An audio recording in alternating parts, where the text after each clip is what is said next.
Assalamualaikum warahmatullahi wabarakatuh.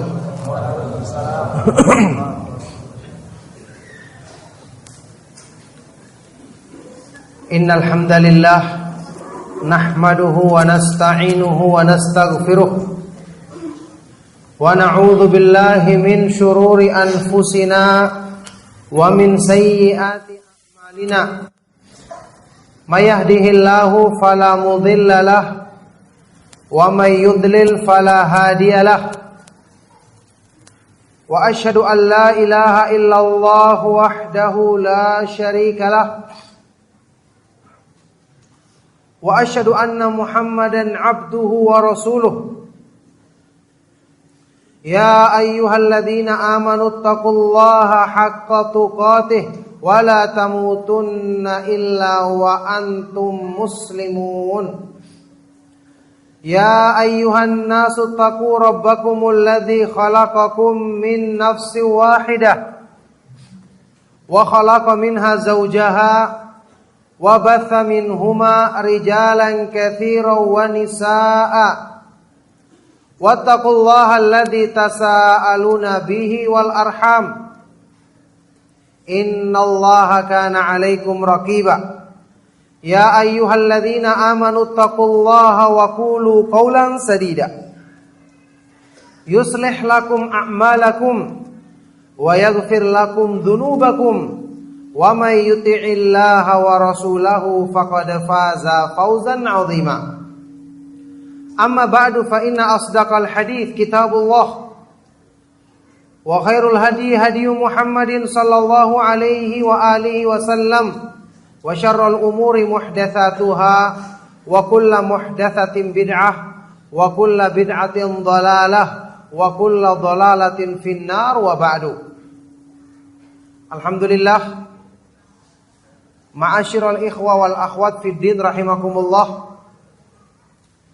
Alhamdulillah, kita senantiasa memuji Allah Subhanahu wa taala. Kita senantiasa menyanjungnya dan mensyukurinya atas semua limpahan nikmat dan karunia-Nya. Segala puji bagi Allah Subhanahu wa taala yang menurunkan petunjuk-Nya yang sempurna dalam Islam sehingga membimbing kita untuk memahami hakikat penghambaan diri yang sesungguhnya kepadanya. Segala puji bagi Allah Subhanahu wa taala yang menjadikan inti petunjuk dalam syariatnya adalah tauhid, memurnikan penghambaan diri, memurnikan ibadah kepada Allah Subhanahu wa taala semata-mata, yang itu merupakan sumber ketenangan hidup, sumber hidayah kebaikan bagi manusia. Allah Subhanahu wa taala berfirman, "Alladzina amanu wa lam yalbisu imanahum bidzulmin ulaika lahumul amnu wa hum muhtadun." Orang-orang yang beriman dan tidak mencampur adukan iman mereka dengan kezaliman, yaitu syirik, maka mereka inilah yang akan selalu mendapatkan al-amn, keamanan, kedamaian dalam hidupnya, dan merekalah orang-orang yang selalu mendapatkan hidayah, petunjuk dari Allah Subhanahu wa taala. Barakallahu fikum. Ma'asyiral ikhwa wal akhwat fid din rahimakumullah. Di malam hari ini kita akan mengkaji tema tentang cinta, takut dan berharap kepada Allah Subhanahu wa taala. Tema yang merupakan tiang utama penopang tauhid, penopang iman. Disebut sebagai rakaizul ubudiyah, tiang-tiang utama yang menopang penghambaan diri kepada Allah Subhanahu wa taala. Inilah pelajaran tauhid yang sesungguhnya. Inilah penghambaan diri yang sejati kepada Allah Subhanahu wa taala. Dari sinilah diambil kata-kata ibadah, beribadah, menyembah atau menghambakan diri. Dari sinilah diambil kata-kata al-ubudiyah, penghambaan diri menjadi hamba Allah yang sejati, yang merupakan tingkatan dan kedudukan hamba yang paling sempurna di sisi Allah Subhanahu wa taala, yang dengan itulah hamba-hamba Allah yang sempurna imannya dipuji dalam Al-Qur'an dengan diberi gelar sebagai Ibadur Rahman, hamba-hamba Allah yang maha pemurah. Wa ibadur rahmanil ladzina yamshuna 'alal ardi hauna. Hamba-hamba Allah yang maha pemurah, yakni mereka-mereka yang telah menunaikan penghambaan diri dengan sempurna. Mereka adalah orang-orang yang berjalan di muka bumi ini dengan sikap merendahkan dirinya. Ikhwan dan akhwat fiddin rahimakumullah. Cinta, takut, dan berharap. Ini adalah landasan utama iman. Bahkan inti pendekatan diri kepada Allah sekaligus merupakan hakikatut tauhid. Hakikatnya tauhid. Ibadah yang disyariatkan oleh Allah Subhanahu wa taala yang diturunkan dalam petunjuk yang dibawa oleh nabi kita yang mulia, Nabi Muhammad sallallahu alaihi wasallam, tujuannya adalah untuk menyempurnakan penghambaan diri kita kepada Allah. Orang yang mengerjakan ibadah tidak akan diterima atau sempurna mendapatkan keutamaan dari ibadahnya kalau di dalam hatinya tidak terdapat cinta, takut, dan berharap kepada Allah. Bagaimana mungkin anggota badannya melaksanakan ibadah, yang ibadah itu artinya adalah menyembah atau menghambakan diri, sementara dalam hatinya tidak ada ketundukan. Sementara dalam hatinya tidak ada makna penghambaan diri. Makanya ketika kita membuka ayat-ayat Al-Quran, kita dapati ibadah yang dipuji, dijadikan sebagai sifat mulia dari hamba-hamba Allah yang bertakwa. Bahkan ini yang memotivasi diri mereka untuk semangat menjalankan ketaatan, mengerjakan amalan soleh. Ternyata yang menjadi motivasi utamanya adalah sempurnanya rasa cinta mereka kepada Allah, takut dan pengharapan mereka kepada Allah yang terdapat di dalam hati mereka. Ini yang kita baca dalam ayat-ayat Al-Quran. Seperti yang disebutkan dalam surat Al-Anbiya ayat ke-90 tentang para nabi dan para rasul alaihimus salatu wassalam. Innahum kanu yusari'una fil khairati wa yad'unana raghaban wa rahaban wa kanu lana khashi'in. Mereka adalah orang-orang yang selalu bersegera berlomba-lomba dalam melakukan kebaikan amalan soleh. Karena mereka cinta kepada Allah, senang mendekatkan diri kepadanya. Wa yad'unana, dan mereka selalu berdoa kepada kami dalam keadaan takut dan berharap. Jadi mereka itu beribadah karena hati mereka merasa dengan ibadah kepada Allah itulah terpenuhi segala kebutuhan manusia, tercukupi segala kekurangan manusia, sempurna kebaikan pada diri manusia. Artinya mereka menyikapi ibadah itu sebagai kebutuhan yang manusia tidak akan bisa hidup dengan baik, bahkan tidak akan menjadi tentram hidup mereka kalau tidak melaksanakan ibadah yang merupakan kebutuhan terbesar manusia ini. Sehingga beribadah disertai dengan perasaan cinta di hati mereka. Gembira ketika beribadah kepada Allah. Mengharapkan rahmatnya, takut dari azabnya. Di dalam ayat yang lain, di dalam surat Al-Isra, ketika Allah subhanahu wa ta'ala menyebutkan orang-orang yang dijadikan atau makhluk-makhluk yang dijadikan sebagai sembahan oleh orang-orang musyrik. Ternyata makhluk-makhluk seperti malaikat, para nabi dan para rasul, orang-orang yang soleh, mereka itu justru berlomba-lomba mendekatkan diri kepada Allah. takut akan azabnya dan mengharapkan rahmatnya. Ulaikal ladzina yad'una yabtaguna ila rabbihimul wasilata ayyuhum aqrabu wa yarjuna rahmatahu wa yakhafuna adzabah. Inna adzaba rabbika kana mahdhura. Mereka-mereka yang dijadikan sembahan selain Allah, apa yang mereka lakukan?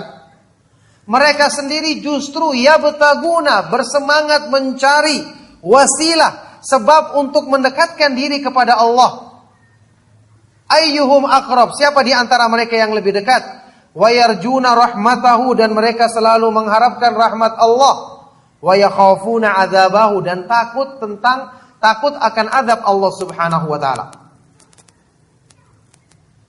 Jadi ternyata mereka beribadah disertai dengan ketundukan lahir dan batinnya. Ibadah karena mereka mengetahui ibadah itu adalah kebutuhan yang menjadikan hidup mereka tidak akan sempurna tanpanya. Makanya 3 sifat ini, cinta, takut, dan berharap, ini yang menghimpun makna ibadah yang hakiki. Antum sudah pernah dengarkan dan juga beberapa kali insya Allah saya ulangi sewaktu saya menyampaikan kajian di sini tentang makna ibadah yang diterangkan oleh para ulama kita, seperti yang disampaikan oleh Imam Ibnu Qayyim al-Jauziyah rahimahullah taala. Ibadah itu ibaratun amma yajma'u kamalal hubbi wa kamalal dhulli lillah.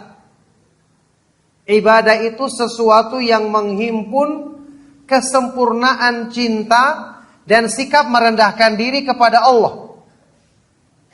Ibadah itu menghimpun perasaan gembira waktu kita melakukannya dan perasaan tunduk karena kita membutuhkan rahmat Allah Subhanahu wa taala, membutuhkan pengamalan ibadah yang itu lebih besar daripada kebutuhan badan kita terhadap makan dan minuman. Disinilah hamba-hamba Allah yang sejati memahami makna ibadah yang sesungguhnya. Sehingga disebutkan di dalam Al-Quran tentang keadaan hamba Allah Subhanahu wa ta'ala adalah mereka-mereka yang menyadari hakikat makna firman Allah Subhanahu wa ta'ala. Ya ayyuhan nasu antumul fuqara'u ilallahi wallahu huwal ghaniyul hamid. Wahai sekalian manusia, kalian adalah makhluk-makhluk yang sangat miskin, penuh dengan kekurangan dan bergantung kepada Allah. Sedangkan Allah Subhanahu wa ta'ala dialah yang maha kaya lagi maha terpuji.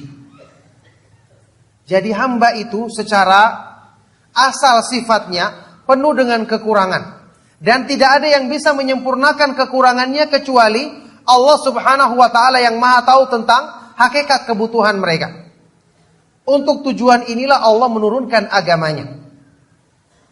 Itulah sebabnya manusia dalam hidupnya, kalau dia tidak kenal Allah, tidak kenal tempat bergantungnya, maka pasti dia akan mencari pemenuhan hidupnya kepada makhluk-makhluk yang ada di sekitarnya.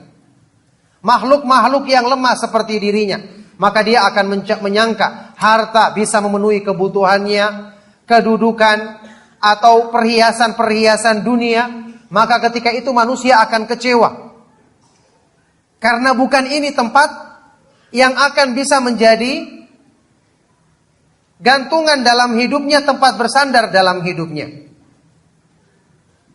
Jadi di sini ikhwan dan akhwat fiddin rahimakumullah, memahami makna tauhid atau ubudiyah yang sesungguhnya itu kembali kepada menyadari bahwa kita itu butuh tempat bergantung, tempat menyandarkan segala kebutuhan kita. Kemudian hati kita mendapati dengan yakin bahwa itu adalah Allah Subhanahu wa ta'ala semata-mata. Tidak dipalingkan kepada yang lainnya. Makanya kita saksikan, ya, kita baca dalam ayat-ayat Al-Quran,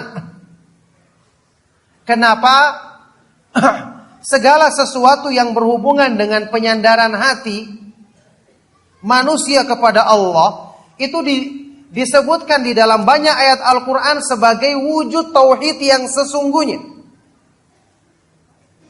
Berarti orang itu keliru kalau memahami yang namanya tauhid atau wujud daripada iman sekedar dia rajin beribadah, rajin dia melaksanakan sholat, rajin berzikir, padahal hatinya tidak ada ketundukan, tidak ada rasa bergantung kepada Allah, tidak ada cinta, takut dan berharap. Ini bukan ibadah yang dikehendaki dalam Islam.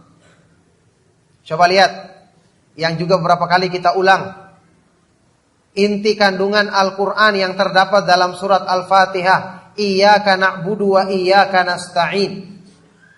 Hanya kepadamu lah kami beribadah ya Allah, dan hanya kepadamu lah kami memohon pertolongan. Ayat-ayat yang tadi kita bacakan tentang orang-orang yang soleh, mereka rajin beribadah, mereka rajin berdoa kepada Allah dalam keadaan takut dan berharap. Terwujud ibadahnya rajin, tapi ketergantungan hatinya minta pertolongan bersandar kepada Allah terwujud dengan sempurna pada diri mereka. Makanya mereka dipuji. Sama dengan ayat ini. Iyyaka na'budu wa iyyaka nasta'in. Hanya kepadamu lah kami beribadah dan hanya kepadamu lah kami memohon pertolongan. Makanya tauhid ini perlu direnungkan.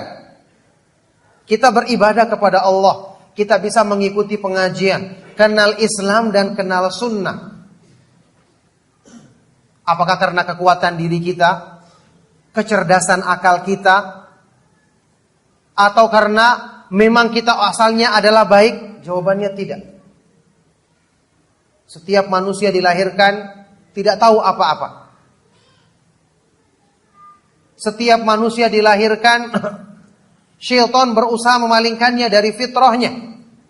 Kalau bukan karena pertolongan dari Allah Subhanahu wa taala, tidak ada seorang pun yang bisa mengikuti kebenaran.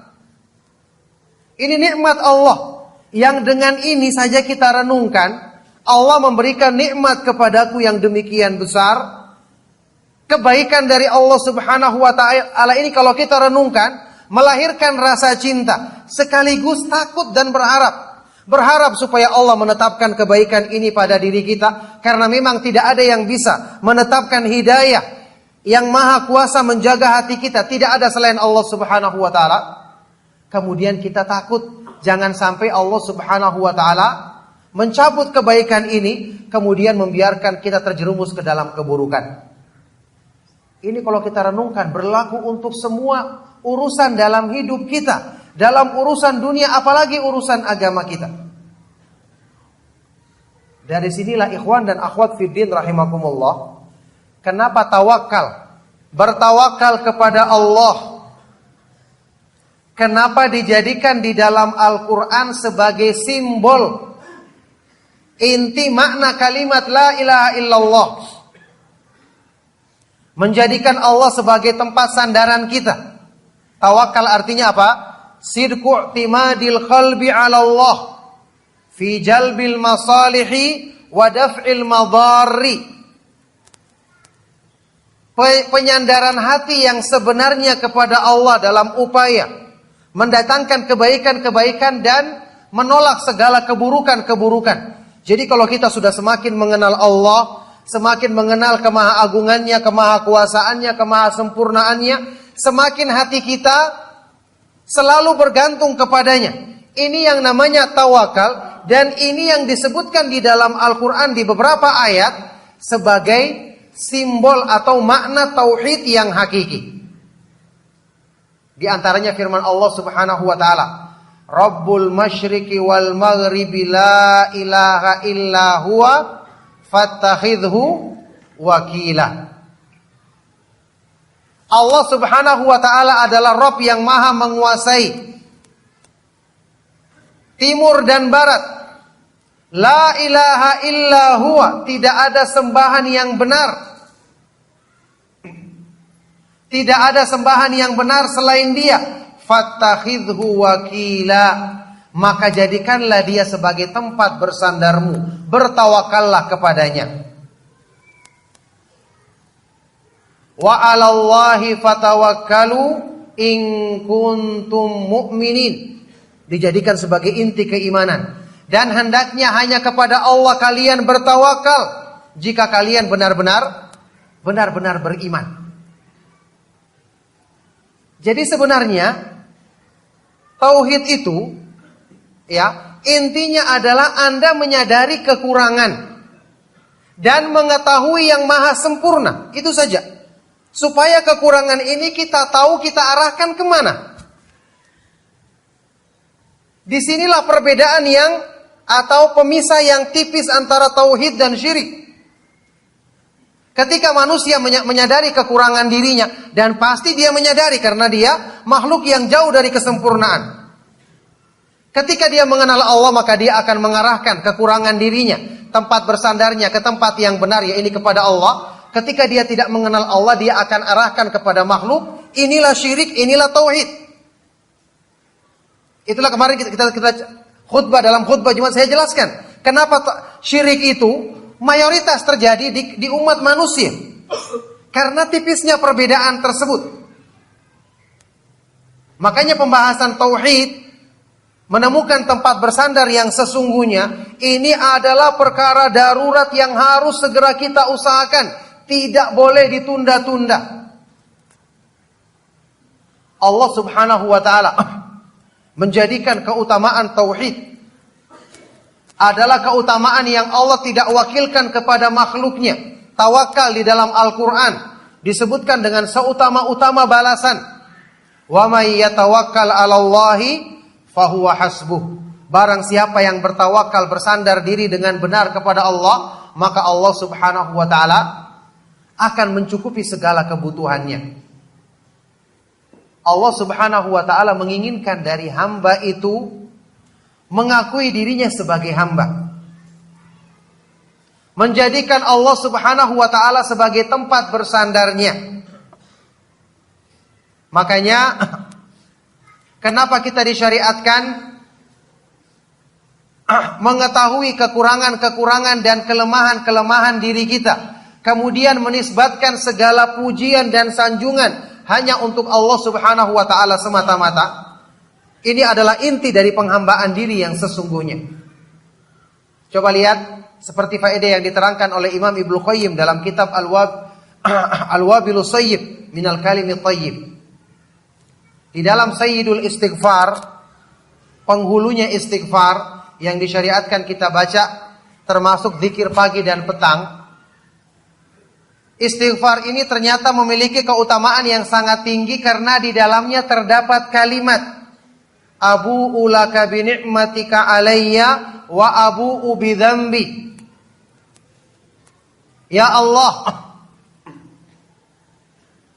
Abu'u laka bi ni'matika alayya, aku mengakui kepadamu atas besarnya limpahan nikmat dan kebaikan yang kamu turunkan kepadaku, yang engkau turunkan kepadaku. Wa abu'u bi dzambi, dan aku mengakui dosa-dosaku, kekurangan-kekuranganku. Inilah hakikat makna ubudiyah. Ketika manusia itu bisa mewujudkan sikap merendahkan dirinya dan mengagungkan, meninggikan Allah Subhanahu wa ta'ala, ketika itu dia telah menghambakan dirinya dengan sempurna kepada Allah Subhanahu wa ta'ala.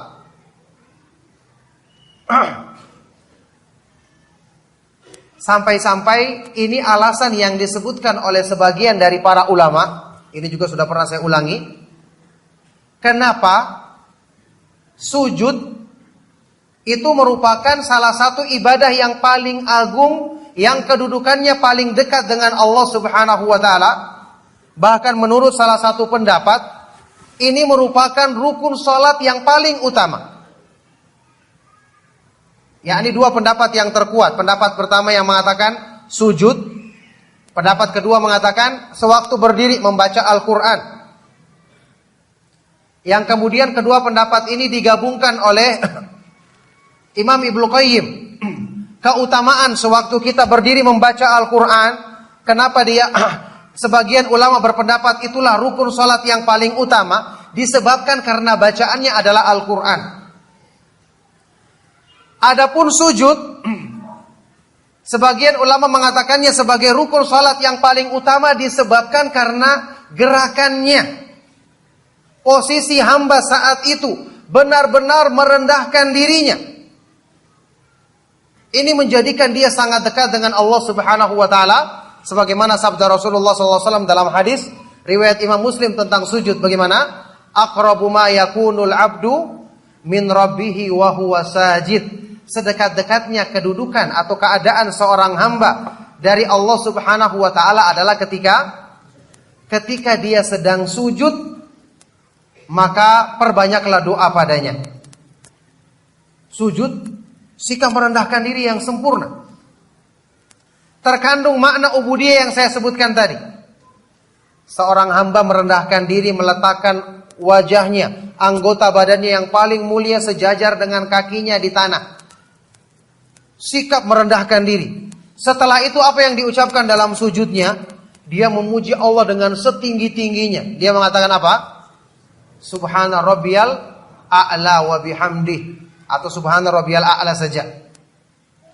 Maha suci Rabbku Allah Subhanahu wa taala yang maha tinggi. Dia merendahkan dirinya dan membesarkan, memuji Allah Subhanahu wa taala dengan setinggi-tingginya. Inilah makna ubudiyah yang terkandung di dalam sujud. Oleh karena itulah, ikhwan dan akhwat fiddin rahimakumullah,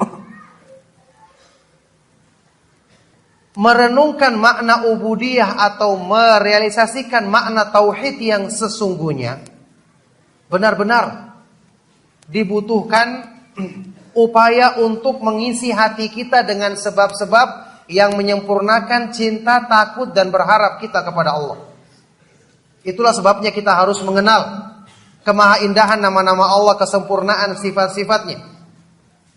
Bahkan untuk 3 hal ini, cinta, takut, dan berharap, tetap inti utamanya adalah cinta.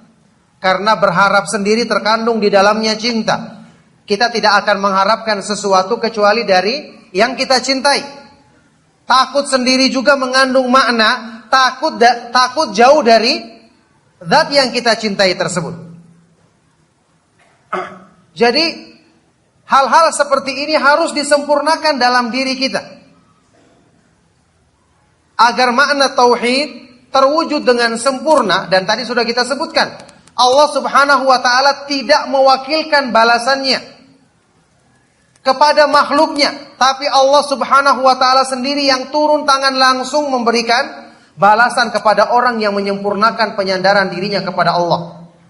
Wa may yatawakkal 'alallahi fahuwa hasbuh. Barang siapa yang bertawakal kepada Allah, maka Allah Subhanahu wa taala yang langsung mencukupi dirinya. Kalau Allah telah mencukupi seorang hamba, siapa yang bisa mencelakakan hamba ini? Apalagi yang harus ditakutkan hamba ini dalam hidupnya selain dari Allah Subhanahu wa taala? Makanya orang-orang yang bertauhid dengan benar, bersandar dengan benar kepada Allah dalam pengertian ini, memang benar-benar tenang hidupnya. Sempurna kedamaian dan keamanan, petunjuk dalam hidupnya. Kalau sudah tenang hidupnya, ibadahnya pun akan khusyuk. Ikhlas pun akan mudah diraihnya karena dia mengetahui dekat dengan Allah Subhanahu wa taala itu adalah puncak yang didambakan hatinya. Otomatis keikhlasan dia dalam beribadah akan mudah diraih hamba tersebut. Kemarin saya sudah pernah sebutkan, makna ikhlas sendiri itu disebutkan dalam kitab Fathul Majid dengan definisi yang dikatakan definisi yang indah, yaitu mahabbatullahi wahdahu wa iradatu wajhihi. Mencintai Allah Subhanahu wa taala semata-mata dan mengharapkan balasan di sisinya. Jadi ada perasaan tenang ketika dekat dengan Allah. Baru seorang bisa meraih ikhlas. Inilah sebabnya ikhwan dan akhwat fiddin rahimakumullah, upaya memurnikan tauhid ini kenapa harus kita usahakan dan dijadikan prioritas dalam kegiatan atau dalam hidup kita? Karena perkara-perkara yang lain tidak akan mungkin Allah sempurnakan dalam diri kita kalau makna penghambaan diri, makna tauhid ini belum terwujud secara sempurna dalam diri kita. Maknanya tadi sudah kita bahas, sederhana. Manusia itu menyadari kelemahan dirinya untuk kemudian meyakinkan hatinya bahwa tempat bergantung yang bisa melengkapi segala kekurangannya, memenuhi segala kelemahan dan kebutuhannya adalah cuma Allah Subhanahu wa taala semata-mata. Oleh karena itu ini harus dilatih dalam diri kita.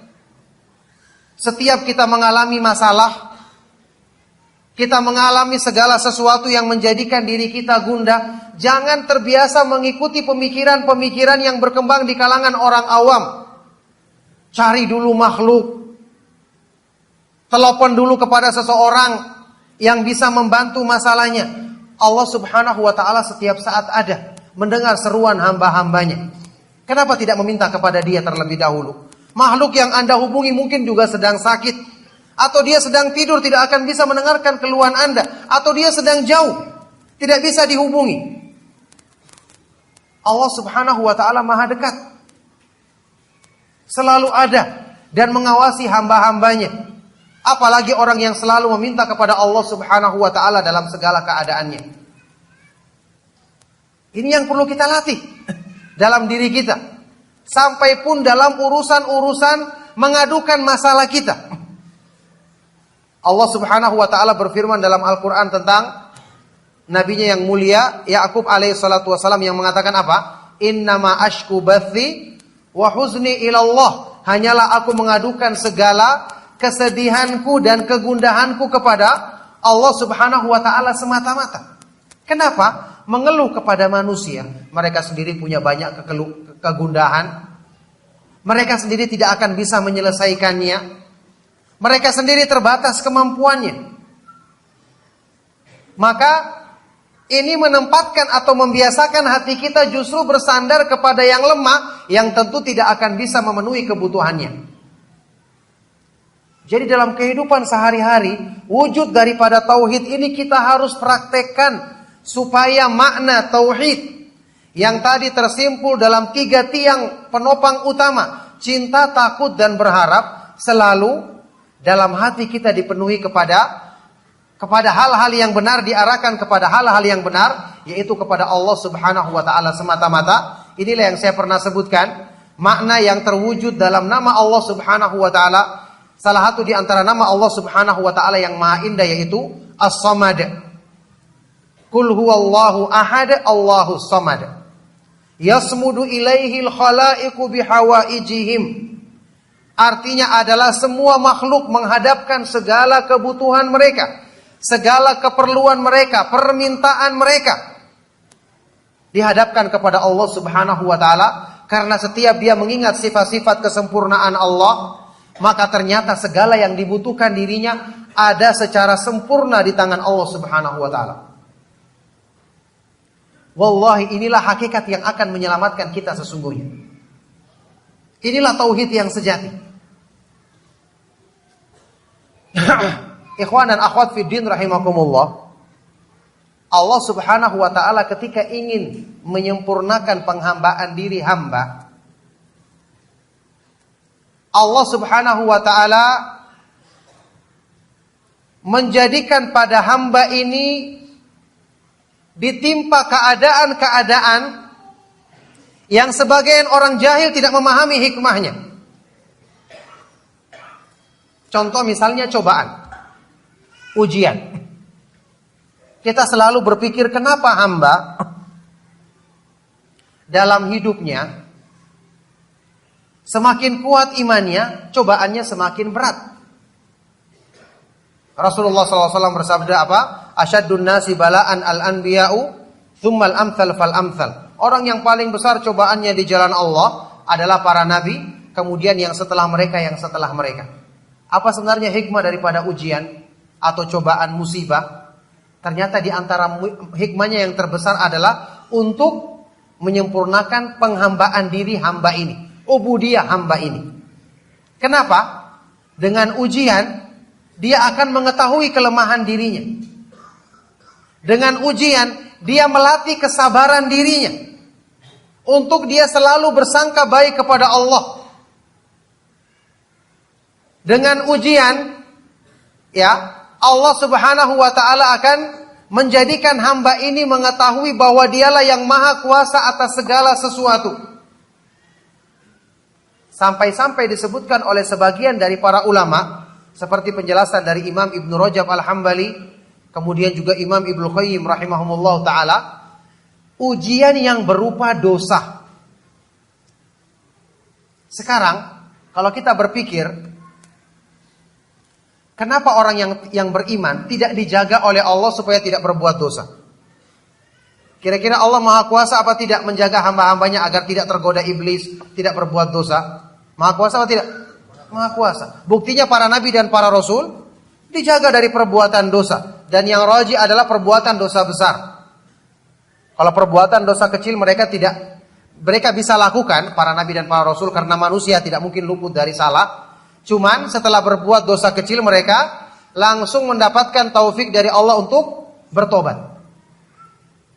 Jadi mereka terjaga.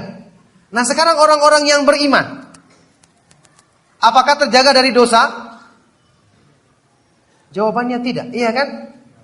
Tidak terjaga dari dosa. Kira-kira apa hikmahnya? Kenapa mereka kok dibiarkan terjerumus dalam dosa? Dibiarkan bisa kadang-kadang terjerumus mengikuti hawa nafsunya, dibiarkan kadang-kadang mengikuti godaan syaitan. Ternyata jawabannya sama. Allah Subhanahu wa taala ingin menjadikan hamba ini sadar bahwa dia itu adalah hamba yang lemah.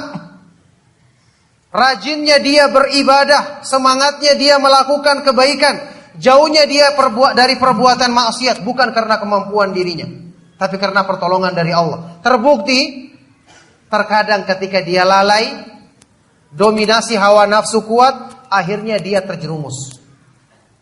Apa hikmahnya? Seandainya hamba ini terus-menerus dalam ketaatan, tidak pernah berbuat dosa, kira-kira apa yang muncul dalam pikirannya? Sombong, iya kan? Bangga. Dia akan merasa dirinya hebat. Ini yang tidak dikehendaki dalam Islam. Disebutkan dalam sebuah hadis yang derajatnya hasan, dihasankan oleh Syekh Al-Albani dalam riwayat Al-Baihaqi dalam Syu'abul Iman. Rasulullah sallallahu alaihi wasallam pernah bersabda, "Laulam tudnibu la khasyitu alaikum ma huwa a'dhamu min dzalika al-ujubu al-ujubu."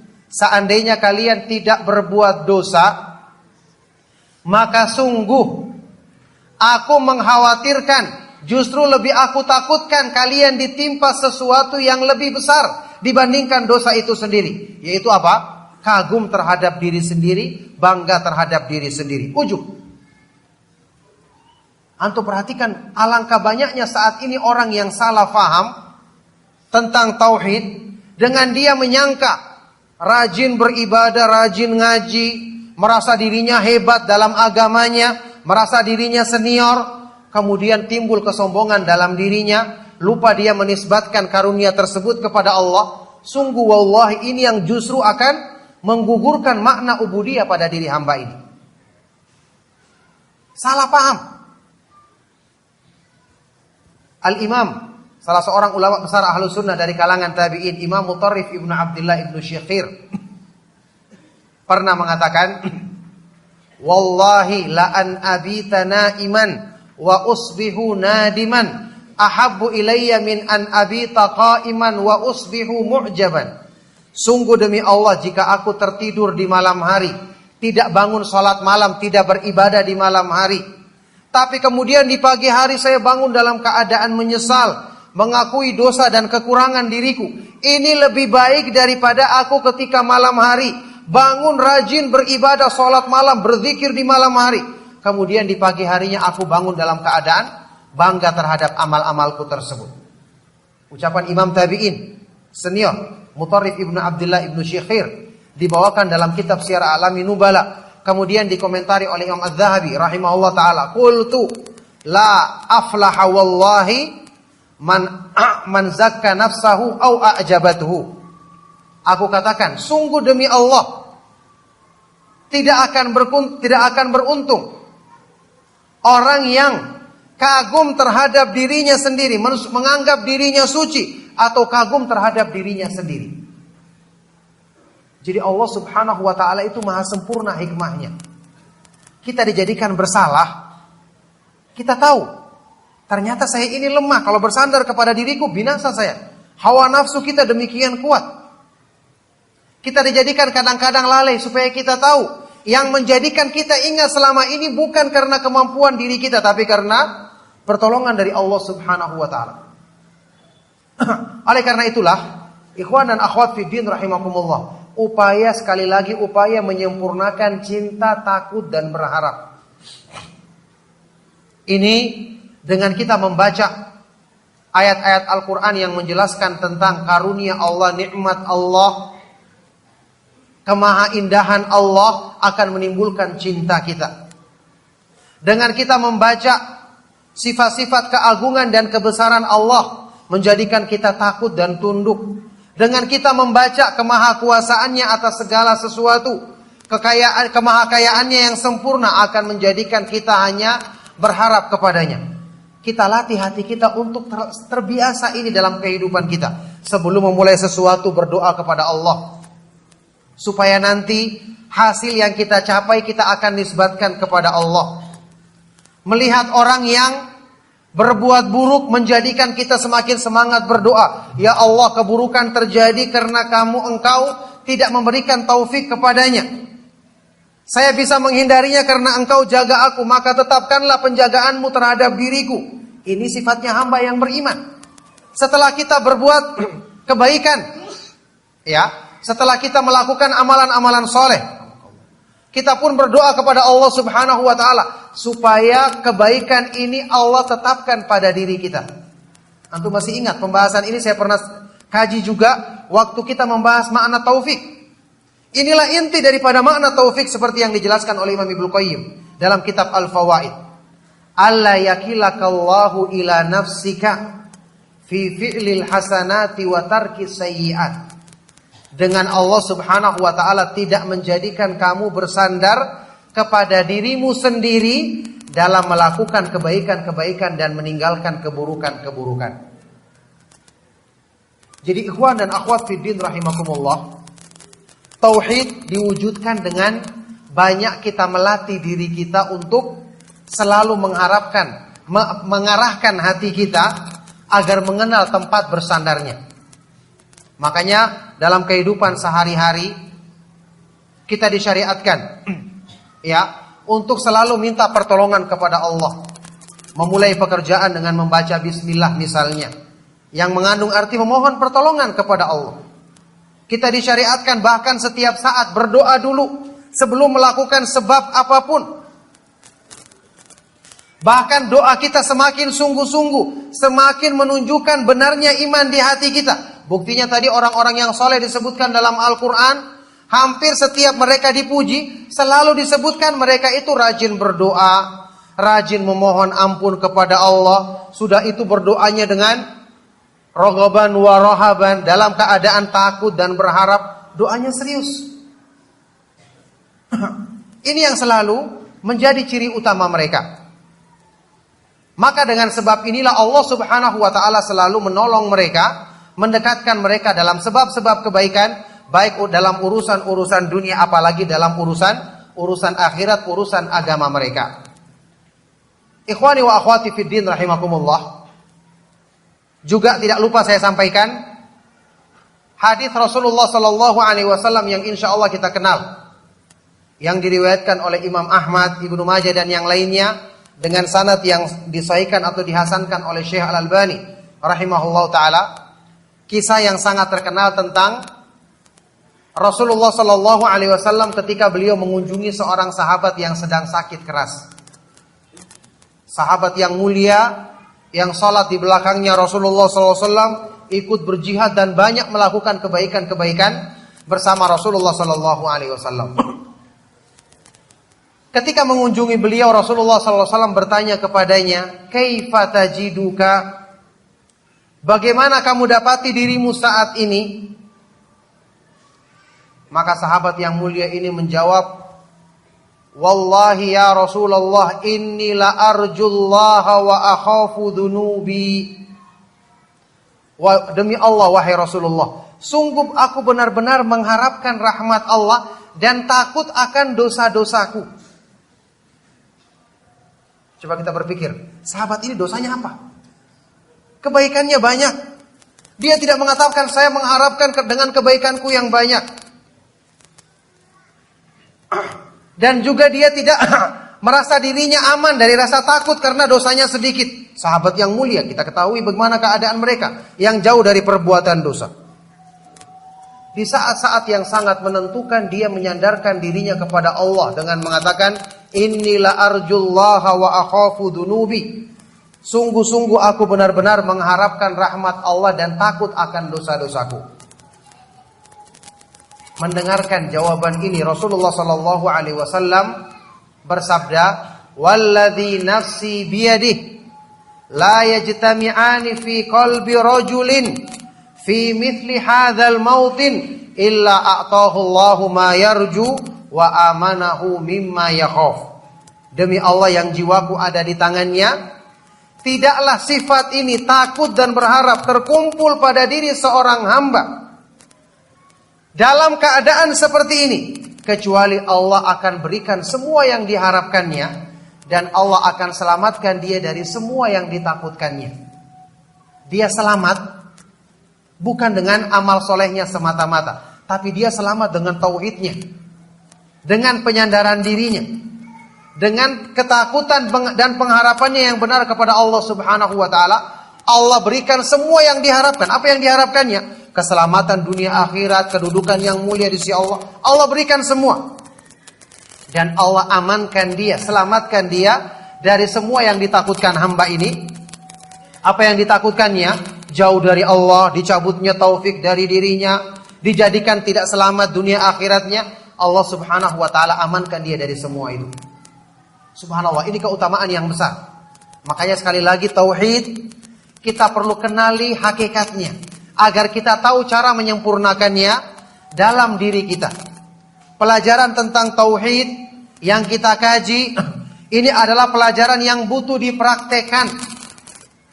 Dan semua ibadah yang Allah syariatkan tujuannya sebenarnya untuk menyempurnakan makna tauhid ini. Tentu saja ibadah tidak akan mungkin luput daripada makna tauhid tersebut. Cuman kita yang selama ini kurang merenungkannya, kurang menghadirkan maknanya, sehingga ibadah-ibadah yang kita lakukan tidak membentuk makna tauhid ini dalam diri kita. Selalu saya ingatkan, ketika Anda beribadah jangan lupa hadirkan hati, supaya hati kita diisi dengan unsur-unsur keimanan, tiang-tiang yang menopang tauhid tadi, seperti yang kita bahas tadi.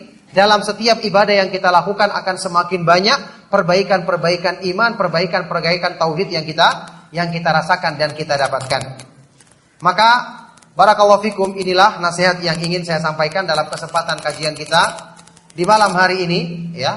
Karena waktu juga yang membatasi kita akan mengumandangkan adzan. Setelah itu kita akan menjawab beberapa pertanyaan sebelum kita melaksanakan salat Isya insyaallah. Semoga apa yang kita kaji bermanfaat dan menjadi sebab kebaikan bagi kita semua.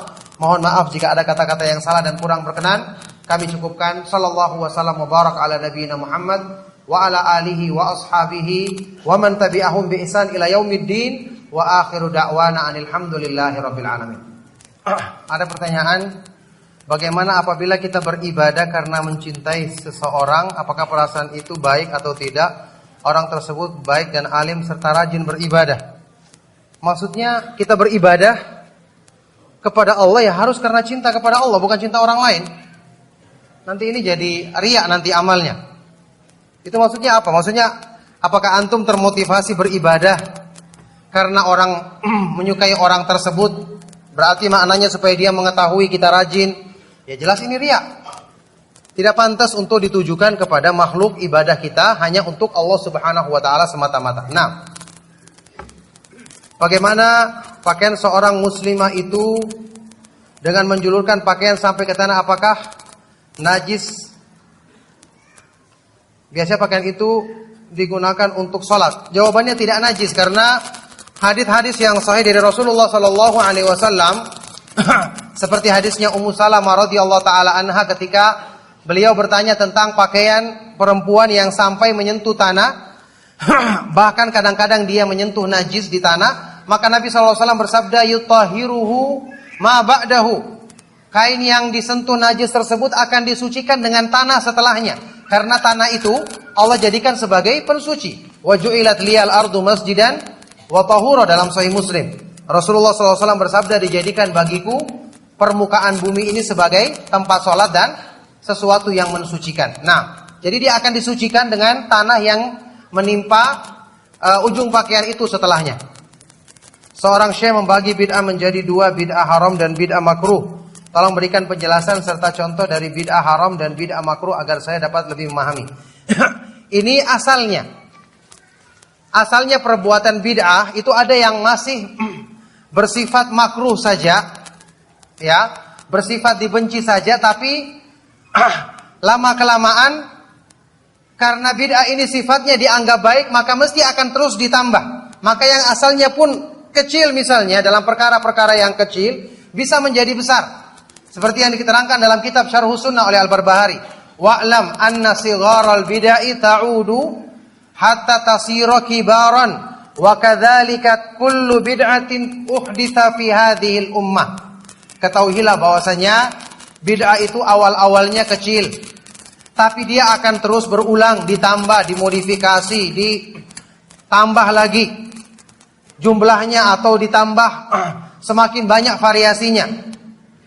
Lama kelamaan menjadi besar. Maka demikian pula setiap bid'ah yang terjadi di umat ini awalnya selalu kecil. Ini memang diterangkan oleh sebagian dari para ulama, seperti yang saya ingat, kalau tidak salah ingat di kitab Al-I'tisam Asy-Syatibi, kemudian juga mungkin ada di kitab Ilmu Ushulul Bidah, beberapa kitab yang saya ingat sudah lama dulunya pernah kita baca. Ala kulli hal ada yang menjelaskan seperti itu. Asalnya bid'ah itu ada yang makruh, tidak sampai haram. Ya, tidak sampai perbuatan yang haram, tapi karena berkembang terus, ya, seperti yang dicontohkan oleh para ulama, perbuatan bid'ah dengan berzikir dengan biji-bijian tasbih. Di zamannya Ibnu Mas'ud radhiyallahu taala anhu, awalnya cuma, ya, sekelompok orang di halaqah mereka membuat halaqah berzikir dengan menghitung dengan menggunakan batu kerikil. Nanti ada yang memimpin mengatakan halilu mi'ah. Ucapkan tahlil la ilaha illallah 100, dihitung 100 la ilaha illallah sampai 100. Kemudian waktu ditegur oleh Ibnu Mas'ud, sudah kita ketahui kisahnya, mereka mengatakan, wallahi ya Aba Abdurrahman ma aradna illal khair, demi Allah kami tidak mengendaki kecuali kebaikan. Kemudian Ibnu Mas'ud mengatakan, wa kam min muridin lil khairi la yusibahu, berapa banyak orang yang menginginkan kebaikan, dia tidak pernah mencapai kebaikan tersebut. Kelanjutan dari hadis ini disebutkan, ya, oleh rawi hadis tersebut, dia mengatakan selanjutnya, ketika terjadi di zamannya Ali bin Abi Thalib, para sahabat memerangi orang-orang Khawarij, ternyata kebanyakan ya dari mereka yang hadir di situ adalah orang-orang yang ikut tadi berzikir dengan menghitungnya dengan biji-bijian batu kerikil tadi. Jadi bid'ahnya yang awal ini kecil menjadi besar karena berkembang terus. Apalagi alasan mereka yang penting niat kami baik. Itulah keburukan perbuatan bid'ah yang harusnya kita waspadai, karena meskipun awalnya kelihatan kecil atau mungkin tadi hukumnya sekedar makruh saja, tapi karena terus-menerus dilakukan maka menjadi semakin parah. Bagaimana cara mendakwakan tauhid kepada masyarakat awam yang kurang memahami ilmu tauhid karena kebodohan mereka? Justru karena kejahilan mereka pertama kali diajarkan tauhid. Kenapa? Karena tauhid itu fitrah manusia. Di dalam hadis kursi riwayat Imam Muslim, Allah Subhanahu wa taala berfirman, "Inni khalaqtu ibadi hunafa'a, thumma innahu atathumus syayatinu fajtalathum an dinihim." Aku menciptakan hamba-hambaku itu dalam keadaan hanif, asal penciptaan manusia. Kemudian syaitan mendatangi mereka dan memalingkan mereka dari fitrah yang lurus itu. Jadi mendakwai orang awam justru lebih mudah dimulai dengan tauhid, karena setiap jiwa mengakui Allah Subhanahu wa taala yang maha kuasa, tempat kita meminta satu-satunya karena dialah yang maha kuasa mengabulkan segala permohonan kita. Dialah yang maha sempurna, yang maha kaya, semua diakui jiwa manusia. Makanya mengajak kepada tauhid adalah dakwah yang paling mudah kepada orang awam, karena ini sesuai dengan asal fitrah manusia. Apakah ketika kita hijrah di tengah proses terbesit keinginan untuk populer, cantik dengan pakaian syar'i, termasuk merusak tauhid, ini godaan syaitan, kita lawan dengan segera menepisnya. Kalau kita segera menepisnya, Ya, niat-niat yang ada di tengah ibadah itu kalau segera kita menepisnya dan kita tidak istirsal ma'ahu, mengikutinya, maka insya Allah tidak akan merusak ibadah tersebut. Makanya selalu minta pertolongan kepada Allah supaya dijaga. Dan kata para ulama, orang yang dari awal niatnya itu benar, ikhlas, dengan dia minta pertolongan kepada Allah, kemudian dia mengikhlaskan niatnya, dengan sebab awalnya dia ikhlas ini, Allah akan jaga terus dia. Tapi kalau di tengah-tengah mungkin muncul niatnya yang akan mempengaruhi dia, ini menunjukkan dari awal memang sudah tidak beres niatnya, sehingga Allah tidak menjaga dia. Nah, bagaimana menghindari rasa was-was ketika sholat, berlindung kepada Allah. Memang kita ketahui dalam hadis sahih riwayat Imam Muslim disebutkan, ada syaitan yang khusus menggoda manusia dalam sholat.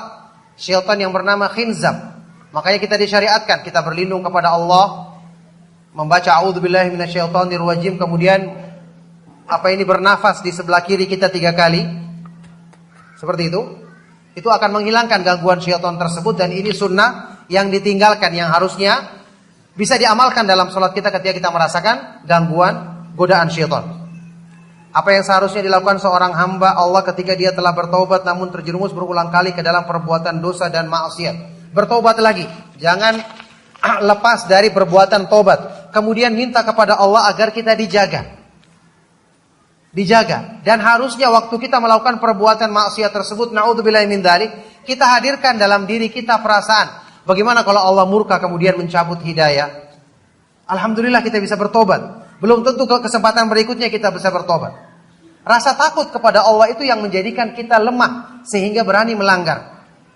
Makanya saya katakan tadi, pembahasan tauhid dan iman yang sumbernya di hati kita perlu sempurnakan, supaya ini yang mencegah kita dengan izin Allah dari meremehkan syariat Allah Subhanahu wa taala, mudah melanggar larangannya.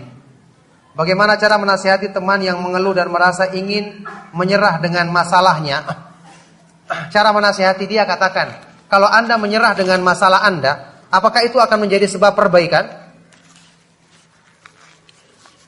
Jawabannya jelas tidak. Anda menyerah, ya masalah Anda tidak akan selesai. Tapi kalau Anda menyerahkannya kepada Allah, maka Allah yang maha kuasa untuk menolong. Minta pertolongan kepada Allah, berdoa dengan sungguh-sungguh. Karena kalau Anda menyerah, ya tetap musibah tidak akan lepas. Masalah yang sedang Anda hadapi tidak akan selesai. Makanya di sini orang yang menyerah, orang yang mengeluh, orang yang tidak sabar, kita katakan Anda rugi. Dengan sikap Anda tidak akan berubah keadaan Anda. Tapi kalau Anda sikapnya benar, ya, musibah tersebut jadi ringan, nanti berganti menjadi pahala dan keutamaan di akhirat. Tapi kalau mengeluh, menyerah, tidak sabar, sudah dapat musibah di dunia, di akhirat lebih-lebih dapat keburukan lagi, rugi dunia dan akhiratnya, naudzubillahi min dzalik. Dulu saya pernah melakukan kesyirikan, apakah saya harus bersyahadat ulang? Kalau kesyirikan besar yang dilakukan dan benar-benar waktu itu disadari, ya, dia bersyahadat ulang lebih baik. Nah, barakallahu fikum. Cukup? Ya, kalau sudah selesai kita cukupkan kajian kita. Sallallahu wasallam wa barak ala nabiyina Muhammad wa ala alihi wa ashabihi wa man tabi'ahum bi ihsan ila yaumiddin walhamdulillahi rabbil alamin. Subhanakallahumma wa bihamdika asyhadu an la ilaha illa anta astaghfiruka wa atubu ilaik. Wassalamualaikum warahmatullahi wabarakatuh. Donasi dakwah Yufid. Yuk berikan amal jariah terbaik Anda untuk dakwah dan pendidikan Islam.